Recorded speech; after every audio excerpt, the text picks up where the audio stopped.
Former American Vice President Al Gore delivered a few fiery remarks at the World Economic Forum on Wednesday, getting angry at the world's inaction on climate change. My favourite line was, "The accumulated amount of greenhouse gases is trapping as much extra heat as would be released by 600,000 Hiroshima-class atomic bombs exploding every single day on the Earth. That's what's boiling the oceans." Anyway, without further ado, here's the best 3 minutes from former Vice President Al Gore. We're not winning. The crisis is still getting worse faster than we are deploying these solutions, and we need to make changes quickly. Emissions are still going up. All these promises of the last few years to cut emissions are still going up. People are familiar with that thin blue line that the astronauts bring back in their pictures from space. That's the part of the atmosphere that has oxygen, the troposphere, and it's only 5 to 7 kilometers thick. That's what we're using as an open sewer.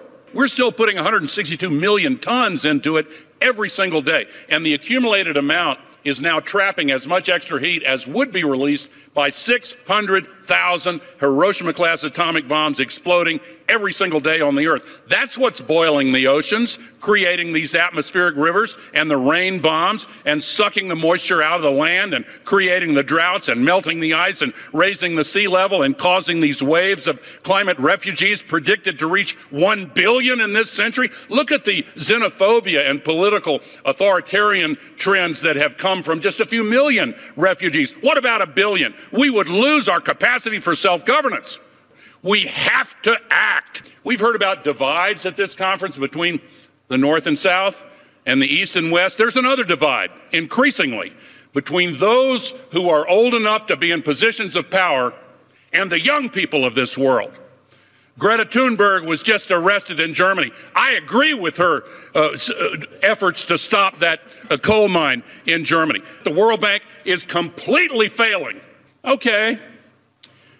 What do I say to these young activists that I train around the world when they come to me and they say, "Are you okay with putting the CEO of one of the largest oil companies in the world in as the president of the COP?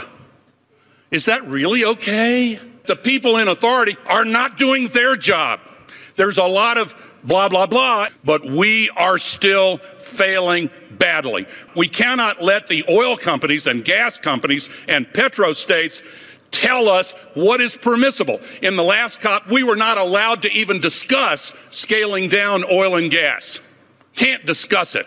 Every piece of pro-climate legislation at the national level, the regional level, the local level, municipal level, the oil and gas industry and the coal industry, they come in and fight it tooth and nail.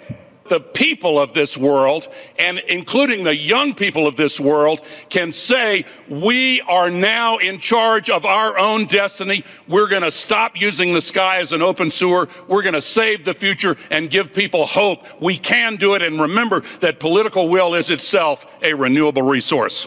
Also in climate news, the ABC even published this, Sydney's Observatory Hill weather station has finally ended its longest spell below 30 degrees Celsius in 140 years. Sydney's official weather station just north of the CBD had recorded 330 consecutive days below 30 degrees Celsius, second only to the record 339 days from 1882 to 1883. It was a case of now or never for Observatory Hill to break its low streak. A cool southerly change overnight will drop Sydney City's maximums to the low to mid-20s for the remainder of the week. And what do you think about protesters who vandalise precious artwork, usually in the name of protecting the planet from irreversible climate change? Let's face it, they do it because they know the media will put them on television when they do it. On Thursday, Frederick McCubbin's Down on His Luck, a 134-year-old painting, was defaced in a protest against Woodside Energy, one of Australia's largest energy companies. Ceramic artist and illustrator Joanna Patika held a stencil over the canvas and sprayed the logo of Woodside Energy in yellow over the 1889 oil painting.